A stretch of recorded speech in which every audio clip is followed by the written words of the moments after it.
And you're like, I have to tell something about myself. And so I was thinking, like, what is the thing to know about me now? And I just think we should go into this knowing that my spiritual gift is crying. And I'm gonna cry. And some of you are like, oh no, strange. But honestly, it's not. It's a beautiful thing. I'm a therapist. I sit with people and they're sad. And your sad does not scare me. And my sad does not scare me. Our sad is sacred to me. And so today when we're talking about our relationship with ourselves, really what I'm focusing on is how to become a more unified person. It's funny because as we were listening to Jane's talk, I told Suze, I was like, okay, basically I'm saying the same thing in different words as Jane. And so what I need you to do, Suze, is pull the fire alarm when I start. So that's my confession. That's how we start. You are going to receive, or you should have already received, a wheel of emotions. It's so many. Who knew we had so many within us? Yeah. And on the other side, you have a beautiful poem.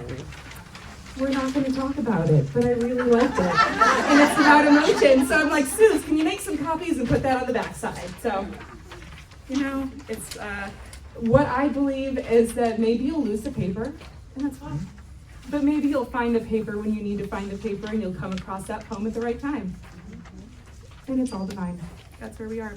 So, I am Caitlin, and I'm just thankful to be with you. It's an honor and a privilege to be with you.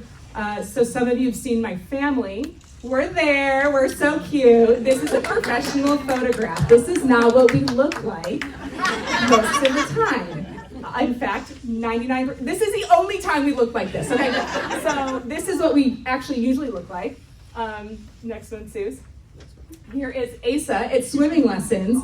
And I know it's so cute, but then what happened is Andrew had to keep dunking him to teach him how to swim. Guess how you teach kids how to swim.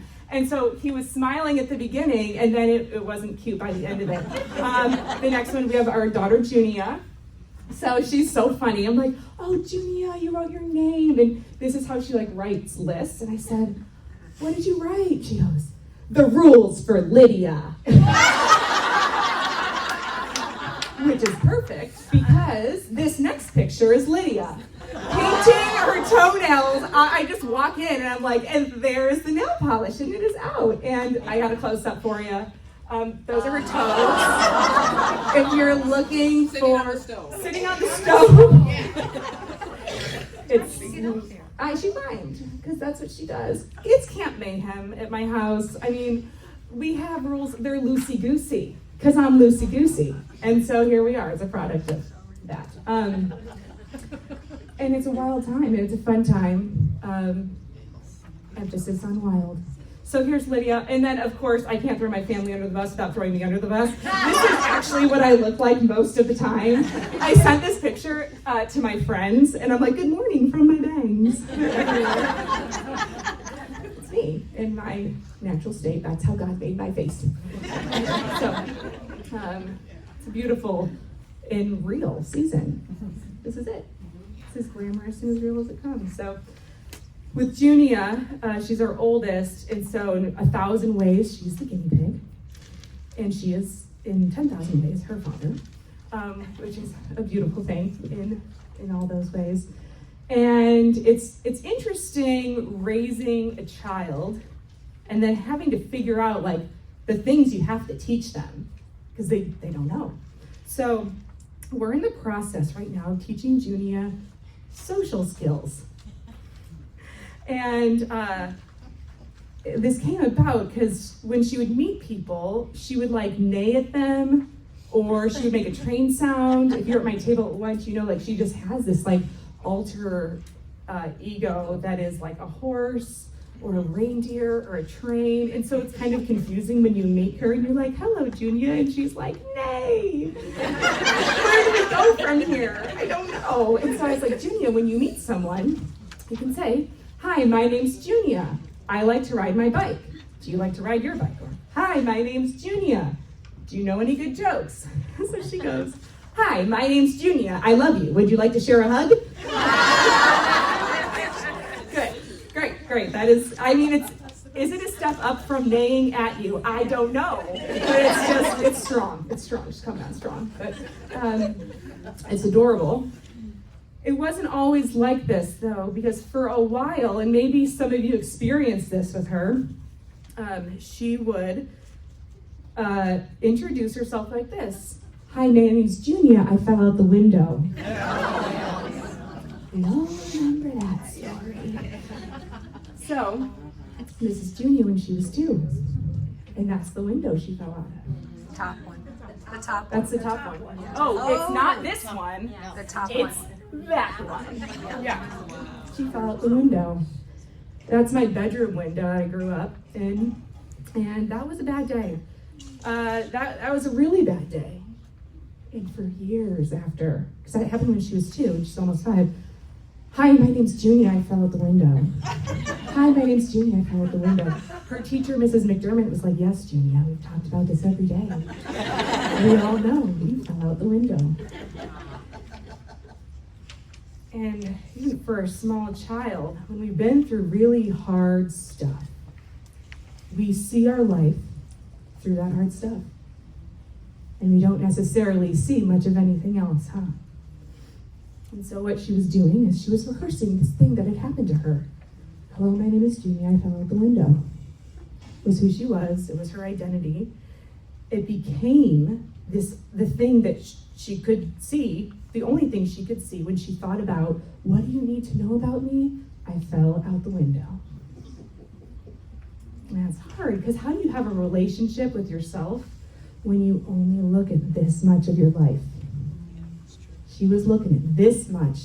She was looking at a 5-second snippet of her life, and this is her identity.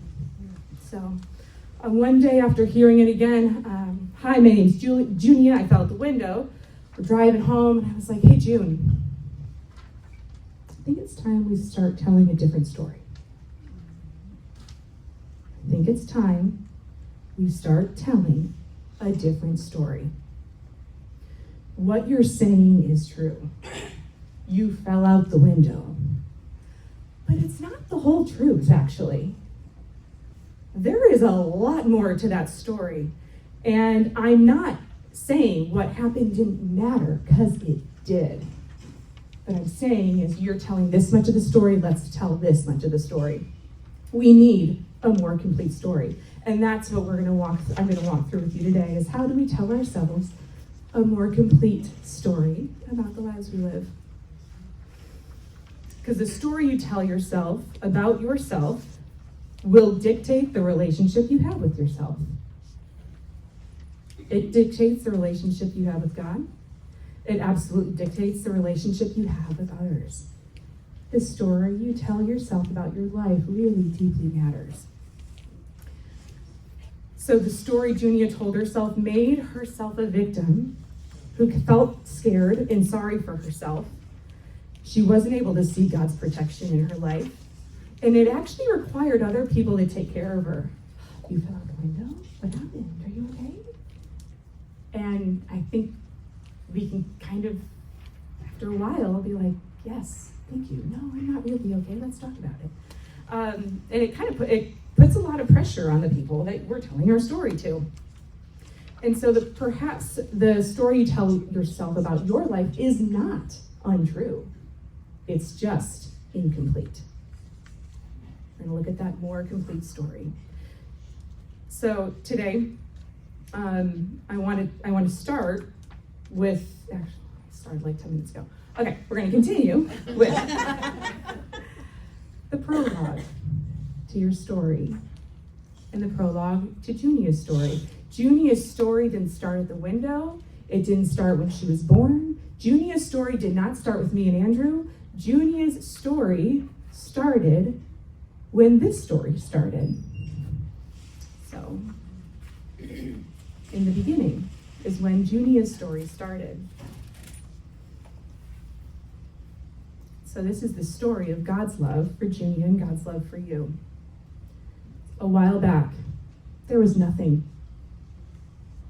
No earth and no sky and no water. There was just God the Father, and God the Son, and God the wild and Holy Spirit. One day, God said, I'm going to make the heavens and the earth. I'm going to make day and night. I'm going to make the stars and the planets and the land. I'm going to make the plants and the butterflies and the beluga whales. And God did exactly what he said he was going to do. That's why you trust him. He says what he's going to do, and then he does what he is going to do. So he spoke all these things into being, and they were good. The word for this in the original language is tov. They were good. But that's not how your story starts. You were never spoken into being. That's not how you were created.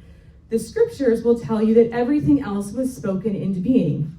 Frog, lake, oak tree, flower. You say it, and there it is. But not you. This is what God did with you. He bent low to the ground, and he picked up the clay. He put it in his hands, and he held it really close to his heart. And he said, I'm going to make this one sensitive. I'm going to make this one fragile. It's going to be really a beautiful thing. Her sensitivity is going to make her like me. She's going to care about how people feel. And her fragility is going to make her need me. Oh, what a gift, what a gift, what a gift. I'll make her funny. I'll make her humble. Or I'll put events in her life that will make her humble. And I'm going to give her incredible depth. He held you. And he said, Kathy, Ruth, Jane, Gina, I like making you. I'm going to keep making you.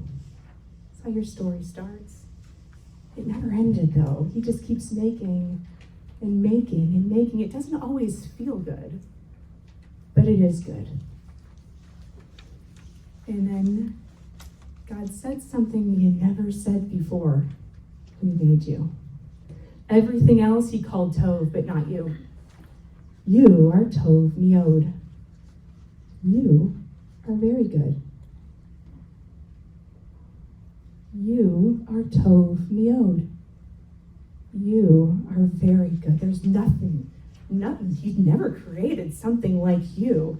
I think he was really impressed. And now when he looks in your eyes and he sees his reflection, he's like, oh yeah, I did do good with that one. How beautiful. And so how you were created, close to God with his wild and Holy Spirit dwelling inside of you, is how you were created to live. Of course, we have free will. And so we choose how aware of our closeness to God we actually are. But we can't actually get too far from God because God breathed his spirit into you and you came to life. And the ancient Hebrews believed that the sound of your breath, this is when I was like, Suze, you gotta pull the fire alarm because I'm saying the same thing that Jane said. The sound of your breath is actually the name of God. Yahweh.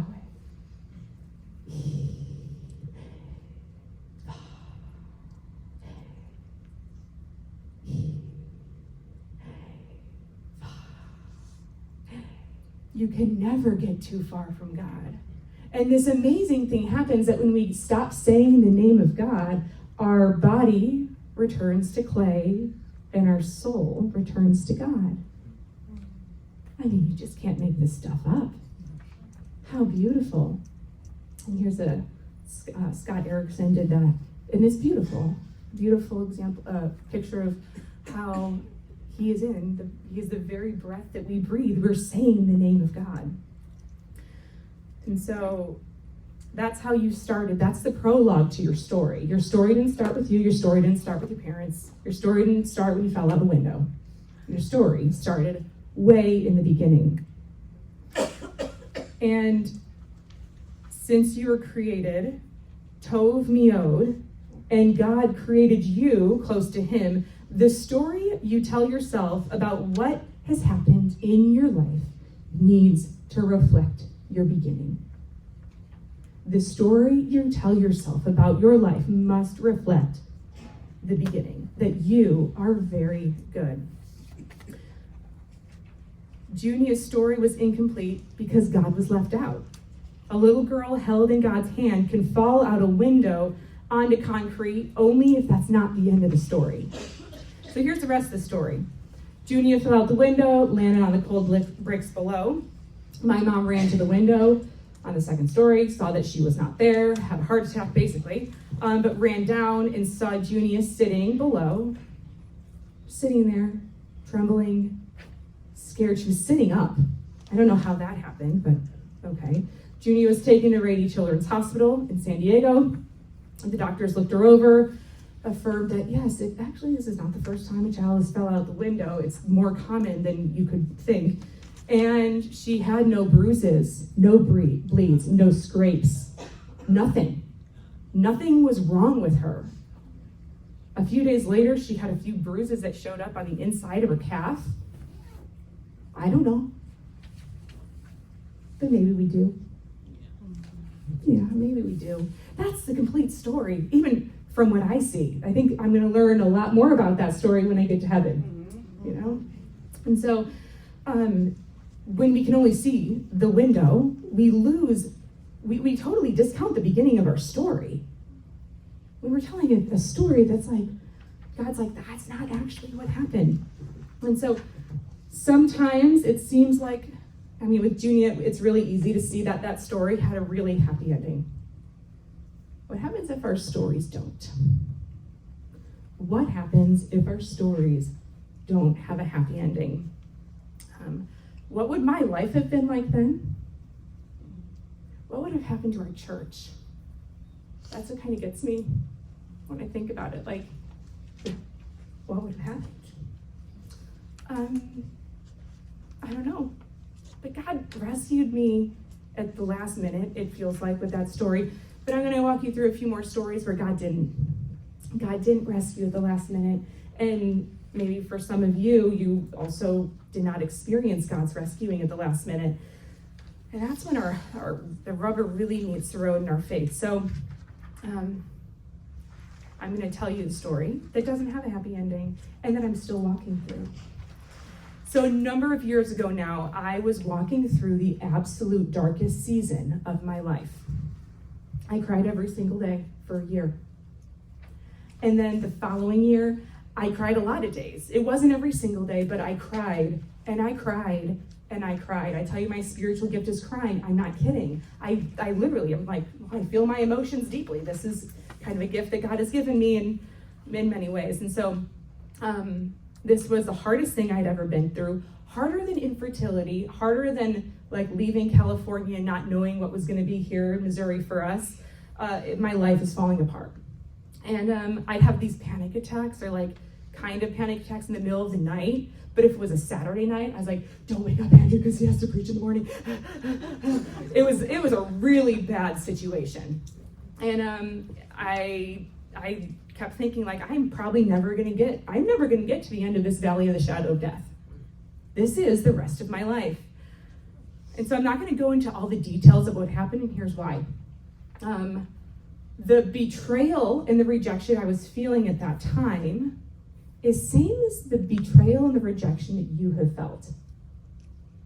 How it got there is different, right? Your experiences are different than my experiences. Why you've experienced betrayal is different than why I've experienced betrayal.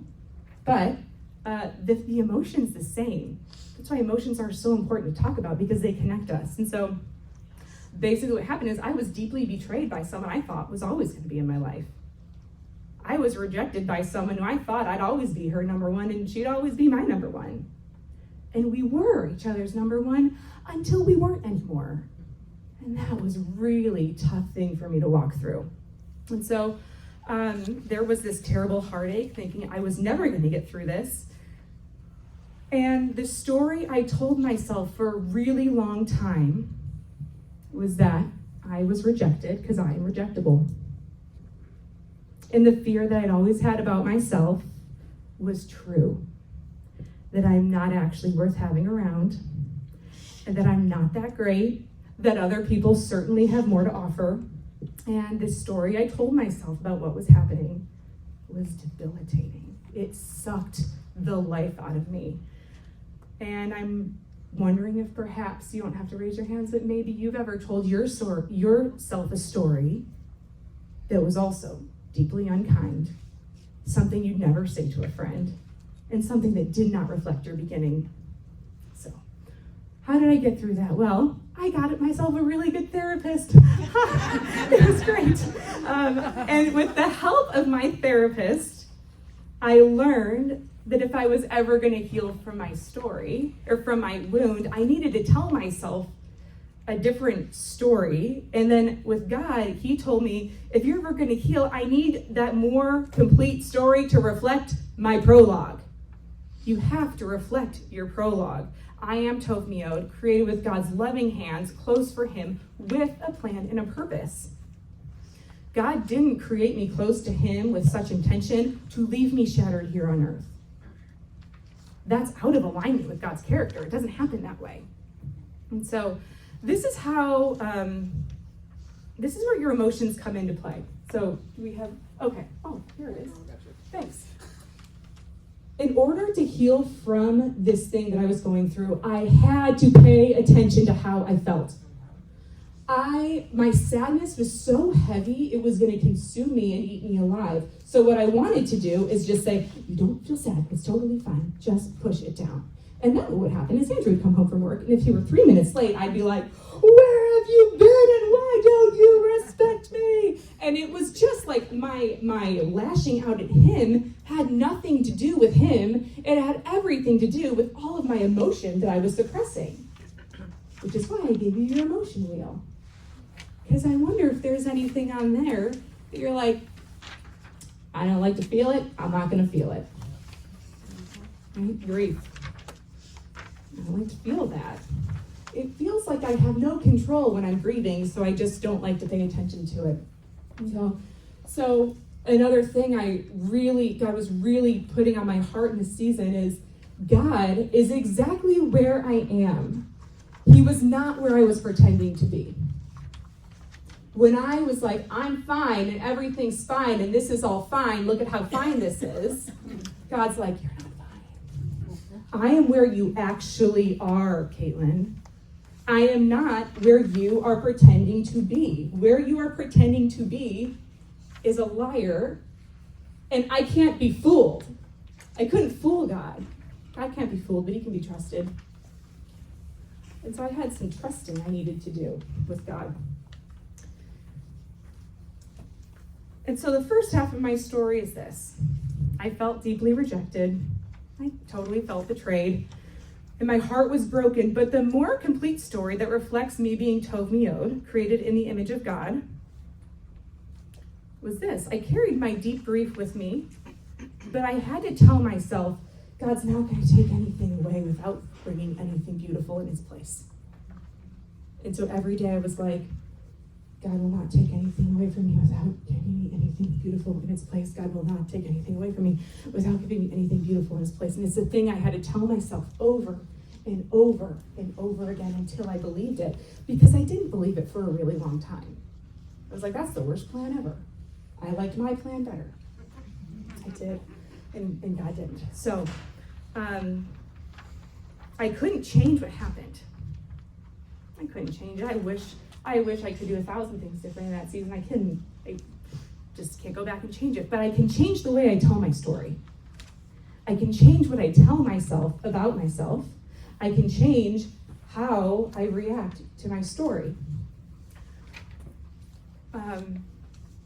And that has made all the difference in how I walked through and been able to heal from that time. So there's probably this other part that you might be wondering, and it's like, okay, Anne, what if, Caitlin, it's not a friendship breakup that broke your heart. What if you lost someone before it's time? Oh gosh, the ultimate. you lost someone before it's time. So as many of you know, Andrew's mom suffered a terrible accident when he was a teenager. A tree fell on her. It was a miracle that she even survived that. The pain was so great for her that the medicine they were giving her wasn't enough. And so she became addicted to other painkillers and types of things to just numb out of all the pain that she was experiencing. Eventually addiction took her life. Oh, and he was a teenager. What a terrible, terrible thing to go through. How do you rewrite that story? How do you rewrite a story like that?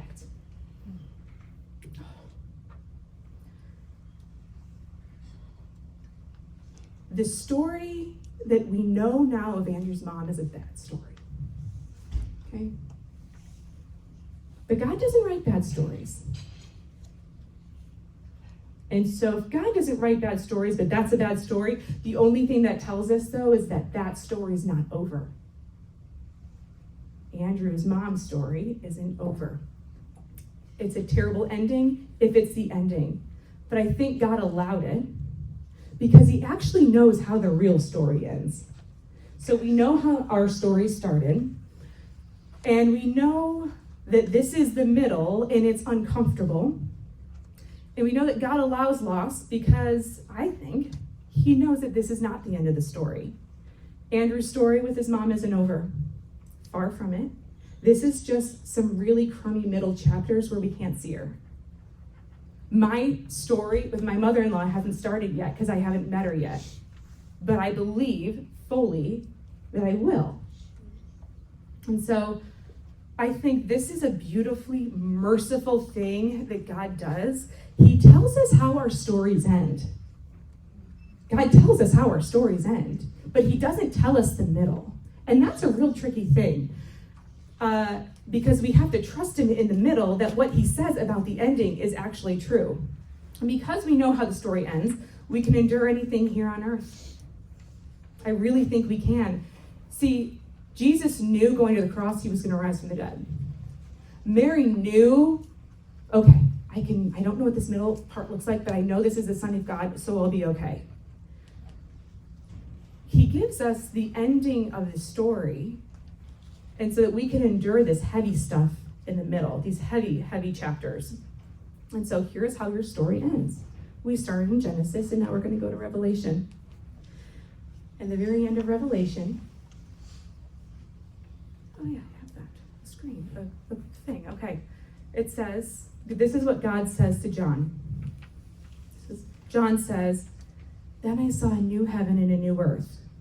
For the first heaven and the first earth have passed away. I saw the holy city, the new Jerusalem, coming down out of heaven from God, prepared as a bride beautifully dressed for her husband. And I heard a loud voice from the throne saying, 'Look, God's dwelling place is now among the people, and he will dwell with them. They will be his people, and God himself will be with them and be their God. He will wipe every tear from their eyes. There will be no more death or mourning or crying or pain or toddlers falling out windows or betrayal or trees falling on moms or addictions, for the old order of things have passed away.'" There's no more of it.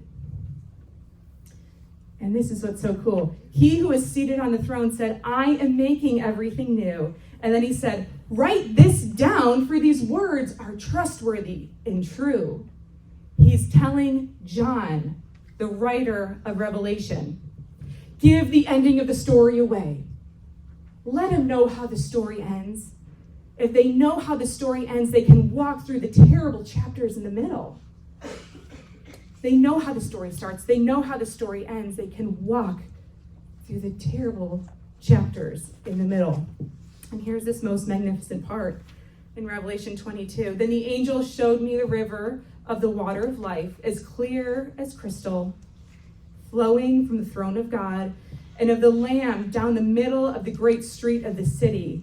On each side of the river stood the tree of life, We're back in Eden. It's a beautiful thing. Bearing 12 crops of fruit, yielding its fruit every month. And the leaves of the tree are for the healing of the nations. No longer will there be any curse. The throne of God and of the Lamb will be in the city, and his servants will serve him. They will see his face, and his name will be on their foreheads. There will be no more night. They will not need the light of a lamp or the light of the sun, for the Lord God will give them light, and they will reign forever and ever. Your story ends with you reigning. Your story started with you very good, and your story ends with you reigning. Oh, you can't make that up. You and I end up back in Eden with everyone who has ever loved God. That's how your story ends. And so when we walk through these terrible times when our relationships shatter and we're like, what happened there? I'm not worried. I know how my story ends with that person. I'm not worried. Would I have written my story this way?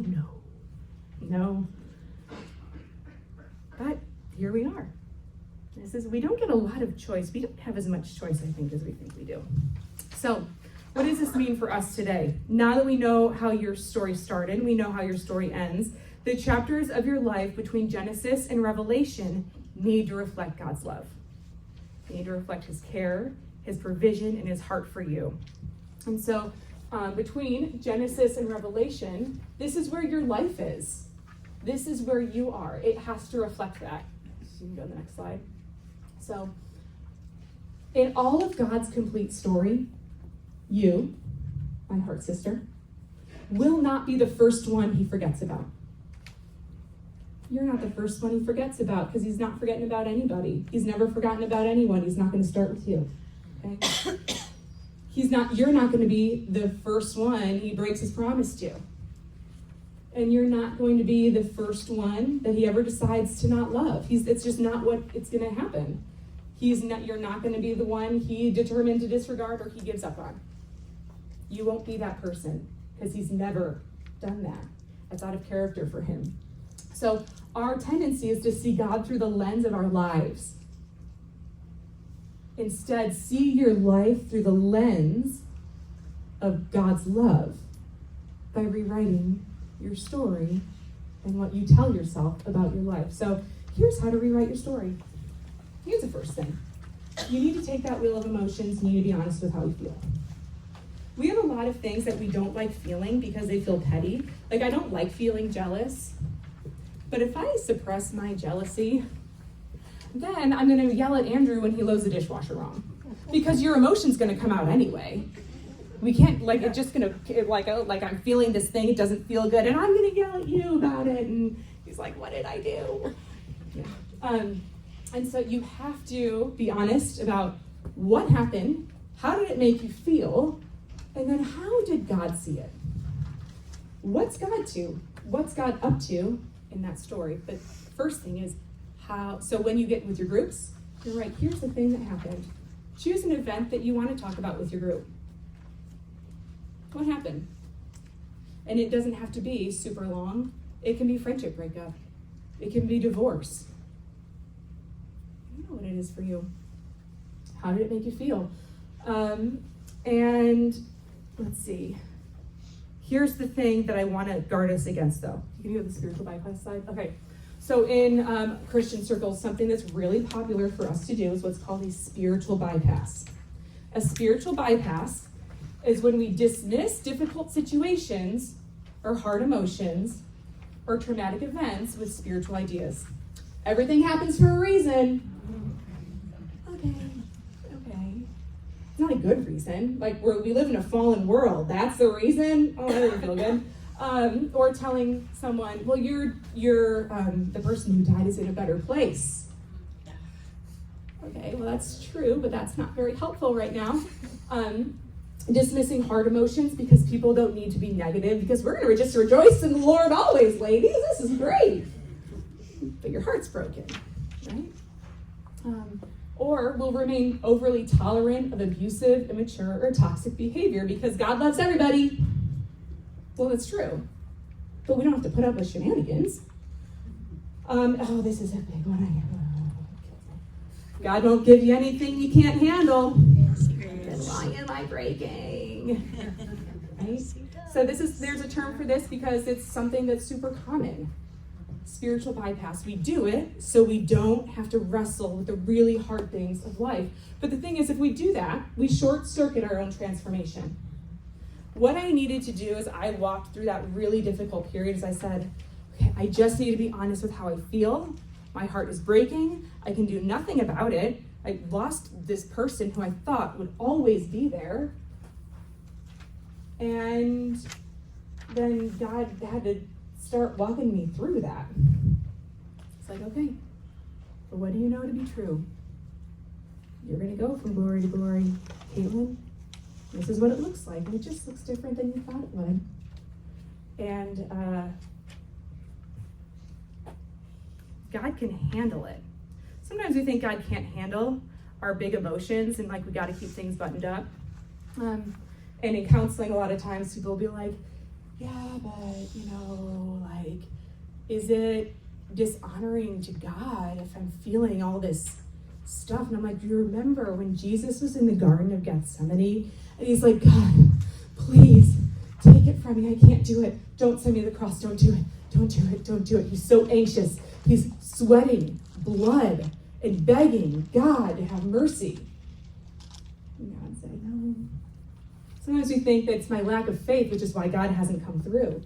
But Jesus was begging God, and God said, no, I'm not going to take that cup from you. Paul had the thorn in his flesh his entire life. It's like, I guess it just glorifies the Lord. It's not because of a lack of faith that things have gone haywire. It's because this is just the middle of the chapters. We're not to the end yet. And so, on your wheel of emotion slide,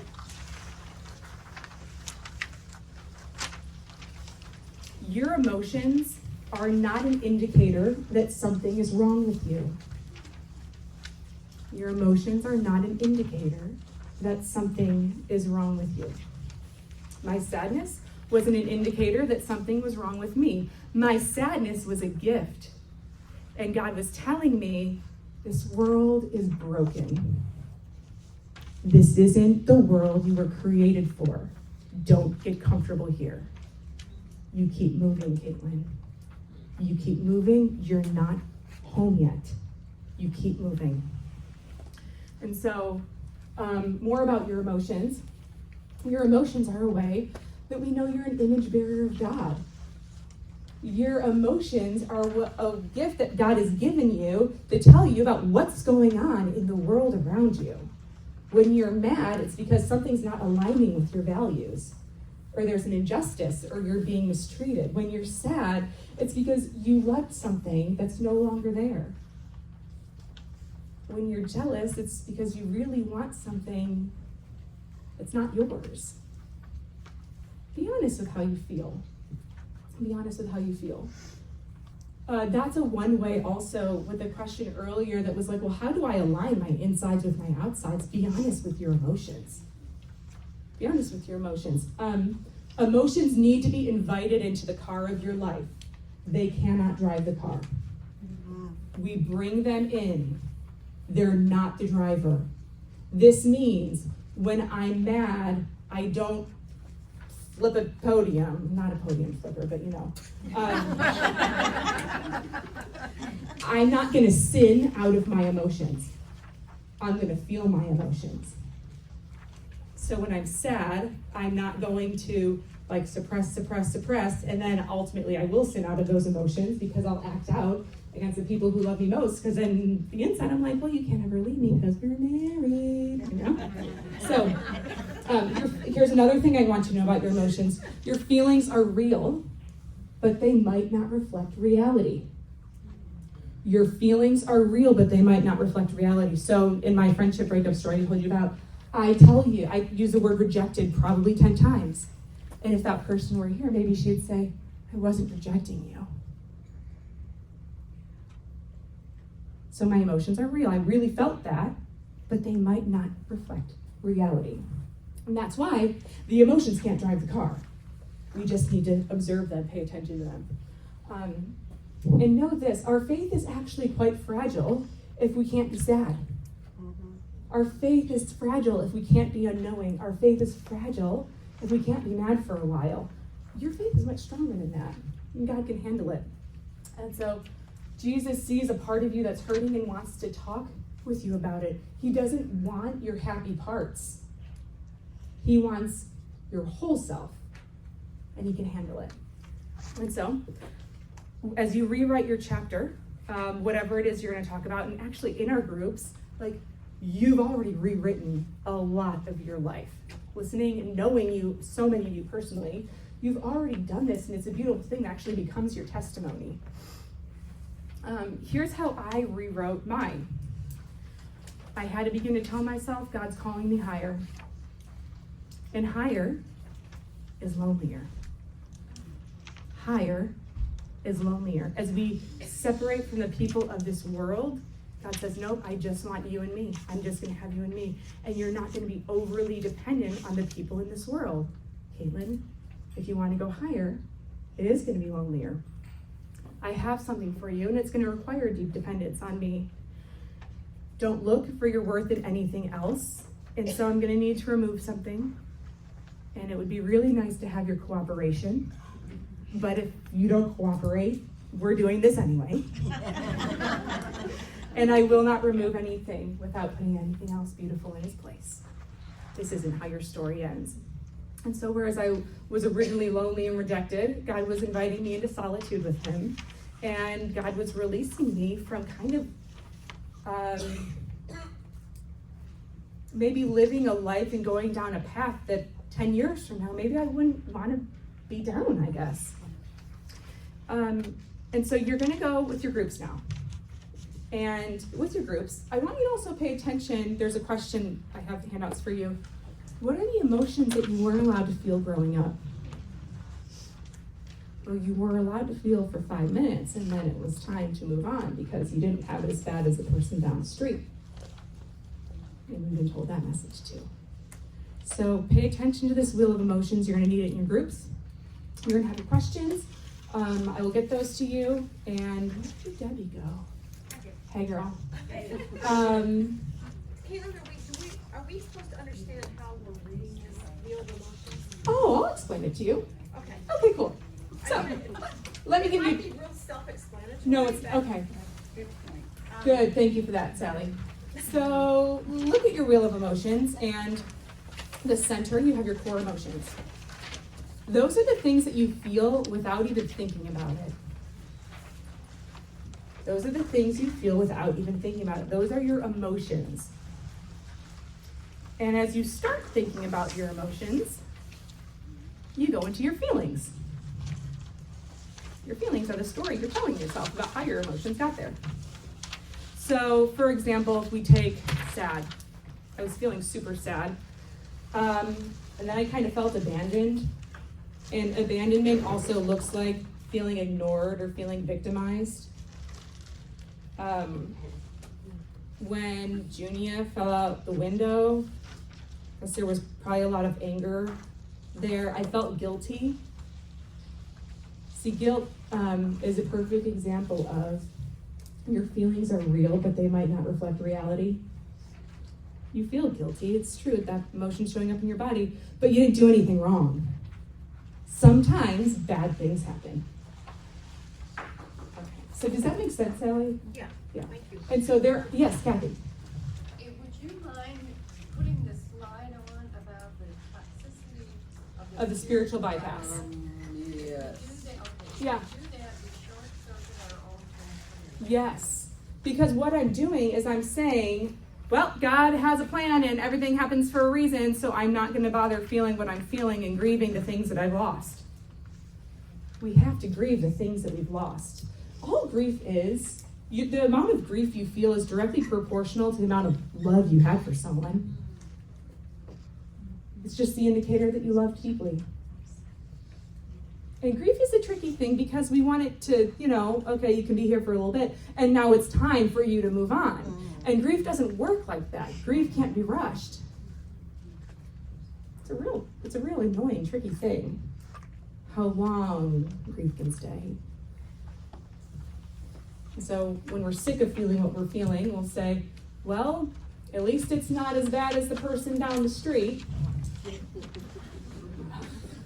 Okay, with that logic, only one person in the world can be sad, and it's the person who has it the worst. Right? That doesn't make sense.